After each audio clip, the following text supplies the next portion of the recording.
పొలం, ఇల్లు, స్థలం, అపార్ట్మెంట్స్, లేఅవుట్స్, ఫామ్ హౌస్లు అమ్మాలనుకున్నా లేదా కొనాలనుకున్నా భవిష్యత్ తరాలకు ఖచ్చితమైన భరోసా భూమిపై పెట్టే మీ పెట్టుబడి. సులభ వాయిదా పద్ధతిలో ప్రాపర్టీ కొనుగోలు చేయాలనుకుంటున్నారా? Contact JK properties. You dream it, we find it. 7799993699. అన్నం తినడం మానేద్దామనుకుంటున్నారా? అయితే వీటిని తినండి. భారతీయులు ఎంతో పురాతన కాలం నుంచి బియ్యాన్ని ఉపయోగిస్తున్నారు. ఉత్తరాది వారు బియ్యాన్ని ఎక్కువగా తినరు, కానీ దక్షిణ భారతదేశ ప్రజలకు బియ్యమే ప్రధాన ఆహారం. దాంతో అన్నం వండుకొని తింటారు. అయితే పూర్వం మన పెద్దలు దంపుడు బియ్యాన్ని ఎక్కువగా తినేవారు, కానీ మనం మిల్లులో బాగా పాలిష్ చేసిన బియ్యాన్ని తింటున్నాం. దీంతో అందులో పోషకాలు ఏమీ లభించకపోగా మనం అనారోగ్యాల బారిన పడుతున్నాం. అందుకనే చాలామంది తెల్లన్నానికి బదులుగా బ్రౌన్ రైస్ తినడం అలవాటు చేసుకుంటున్నారు.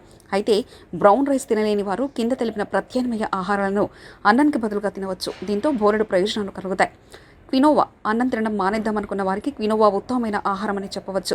దీంతో అనేక పోషకాలు మనకు లభిస్తాయి. క్వినోవాలో మన శరీరానికి అవసరమైన ముఖ్యమైన 9 అమైనో ఆమ్లాలు ఉంటాయి. అలాగే ప్రోటీన్లు లభిస్తాయి. కనుక అన్నం తినొద్దని ఫిక్స్ అయిన వారు రోజు క్వినోవాని తీసుకోవచ్చు. దీంతో అధిక బరువు తగ్గుతారు. షుగర్ లెవెల్స్ అదుపులో ఉంటాయి. గోధుమ రవ్వ. అన్నం మానేసేవారు చాలామంది గోధుమలతో తయారు చేసిన చపాతీలను తింటుంటారు. అయితే అవి కూడా తినలేం అనుకునేవారు గోధుమ రవ్వను తినవచ్చు.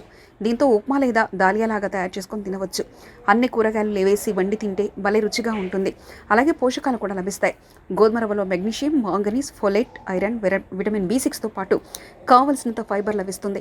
ఇవన్నీ మనల్ని ఆరోగ్యంగా ఉంచుతాయి. చిరుధాన్యాలు. రాగులు, సజ్జలు, జొన్నలు, కర్రలు, సామలు, అరికలు ఇవన్నీ చిరుధాన్యాల జాబితాకు చెందుతాయి. వీటిని సిరిధాన్యాలు అని, మిల్లెట్స్ అని అంటారు. వీటిని రోజు ఆహారంలో తీసుకోవచ్చు. అన్నానికి ప్రత్యామ్నాయంగా ఇవి ఉపయోగపడతాయి. వీటిలో అద్భుతమైన పోషకాలు ఉంటాయి. వీటిని పలు విధాలుగా వండుకొని తినవచ్చు. ఇవి భిన్న రకాల ఆరోగ్యకరమైన ప్రయోజనాలను అందిస్తాయి. అధిక బరువు, డయాబెటీస్, గుండె జబ్బులు, కొలెస్ట్రాల్ వంటి సమస్యలు ఉన్నవారు వీటిని రోజు తీసుకుంటే ఎంతో ప్రయోజనం కలుగుతుంది. బార్లీ. తెల్ల అన్నానికి బదులుగా బార్లీ విత్తనాలను కూడా తీసుకోవచ్చు. వీటిని ఉడకబెట్టి నేరుగా తినవచ్చు, లేదా వీటిని నీటిలో వేసి మరిగించి అందులో నిమ్మరసం, తేనె కలిపి తాగవచ్చు. బార్లీని తీసుకోవడం వల్ల కిడ్నీలు శుభ్రంగా మారుతాయి. కిడ్నీ స్టోన్స్ కరిగిపోతాయి. మూత్రాశయ ఇన్ఫెక్షన్స్కు, అధిక బరువు సమస్యకు ఇవి చక్కగా పనిచేస్తాయి. రైస్ వెరైటీసులు. తెల్లనద్దం తినొద్దని అనుకున్న వారు రైస్లో వివిధ రకాల వెరైటీలను ట్రై చేయవచ్చు. బ్రౌన్ రైస్తో పాటు బ్లాక్ రైస్, రెడ్ రైస్ కూడా మనకు లభిస్తాయి.